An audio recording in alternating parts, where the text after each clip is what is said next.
Adam Andrzejewski joins us. He's the founder of OpenTheBooks.com, which is seeking to shed light on where the hell the money goes in the VA. Adam, how are you today? Well, great, Brian. Thank you for having me on the program, and I just have to say, great job with the last name of Andrzejewski. Yeah, I didn't need a pronunciation or anything. It's a very common name where I'm from. Hey, that's great. No, it's happy to be on the program. It's spelled out phonetically here for me. So the deal is now there's a light going on about how inefficient the VA is to the point where it's lethal.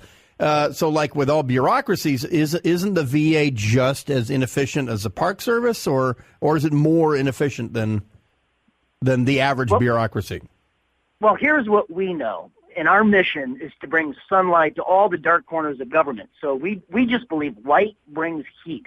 So very specifically on this Phoenix Veterans Affairs facility in Arizona, what we do know is over the course of the last 3 years, nearly $750 million were paid out to 3,170 employees. We know that salaries were only half of their budget. So there's a tremendous amount of taxpayer dollars in this, and it's very, very disheartening that we're not taking care of our military heroes. So reports have said that 40 veterans allegedly died awaiting a doctor's visit, and up to 1,600 veterans waited months, if not a year, for a visit, that there was a secret waiting list to make their numbers look good. Yet the director, who's now on a leave of absence, last year, she got the #1 bonus in that facility. Out of 3,000, roughly 200 employees, she got the #1 bonus in 2013. And give me an amount. It was roughly $10,000. I think the exact amount was $9,763.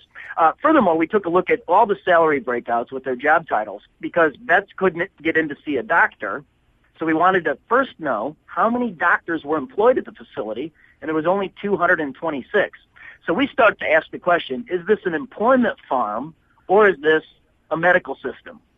And so there's approximately one administrator per physician or so in the VA system, or at that one particular hospital? Well, we did break out the salaries, the total salary spend last year on medical care versus administration, management, and operations. And only 41% of the total salaries went into medical care, and nearly 60% of the salaries went into administration, operations, and management. Wow. That seems, and I'm no mathematician, but that seems a bit inefficient.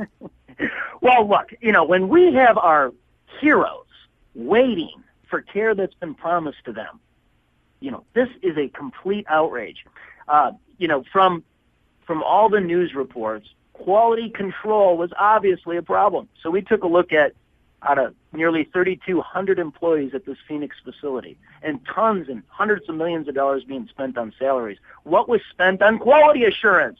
And there was one employee. There was 5 people dedicated to gardening. But in their defense, the garden was beautiful. Well, they'll need flowers now.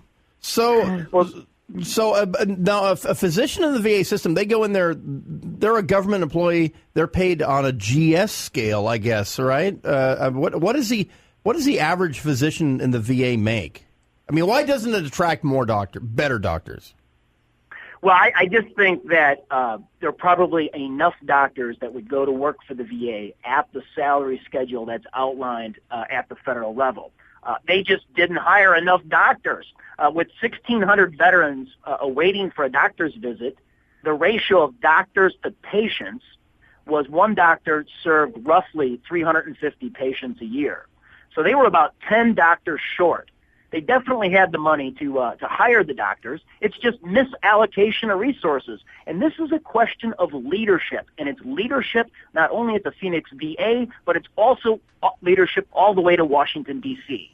And again, just to make this clear to people, and our guest is Adam Andrzejewski, the founder of OpenTheBooks.com. You're specifically talking about the Phoenix area VA medical system, but do you have any reason to believe it's not different anywhere else? I mean, now it's becoming like Walter Reed was for the active Army. That once they found that Walter Reed was a crap hole, they found that other Army medical centers were the same way. Are journalists now going at other VA hospitals?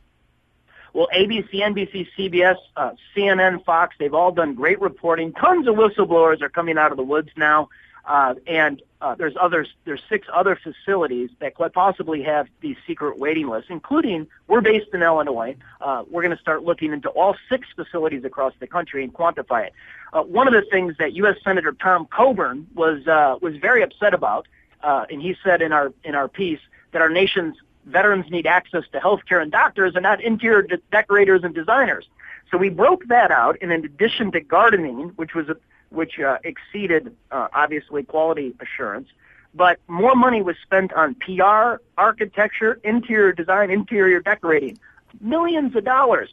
So we think, because it is the federal government, that this system replicates itself across the country. And over the course of the next couple of weeks, we're going to explore that and further investigate that, and we can always get back to you with our findings. We're hoping that's not the case. We're hoping that the care is targeted to veterans who have real needs and is not just meant to be club fed on the backs of our veterans. Yeah, and in my experience, and I'm in the VA system for wounds received in Iraq, when complete strangers tried to kill me, unaware of what a great guy I am. And in my experience, in Seattle, Portland, the Bay Area, and Los Angeles, it's all the same. When I hear these Phoenix stories, at first I thought, oh, they must be talking about Westwood, or whatever. No, it's a system-wide thing. I'm at a point now where most people from the War on Terror generation, I want vouchers. I don't want to set foot in a VA anymore. I want vouchers. Just give me whatever you're going to give me federally and let me apply it to my insurance or a real doctor, which is like what I call people who went to medical school who don't work at the VA. Absolutely, Brian. That is the policy solution that needs to go all the way to Washington, D.C. If you have charge of your own health care dollar with your needs, you'll spend it wisely. You'll find the treatment. You'll find the people with the money that will take care of you, and you won't be waiting months and years for the care.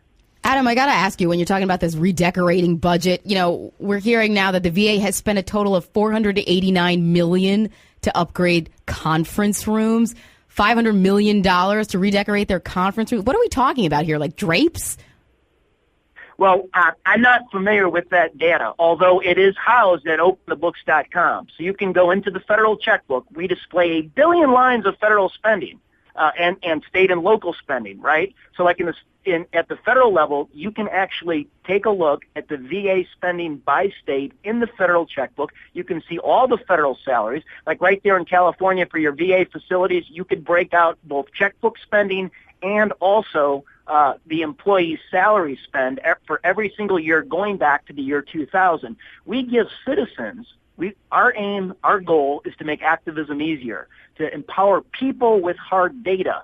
So that number of $500 million spent on redecorating costs, that comes out of the national checkbook, which is also displayed at Open.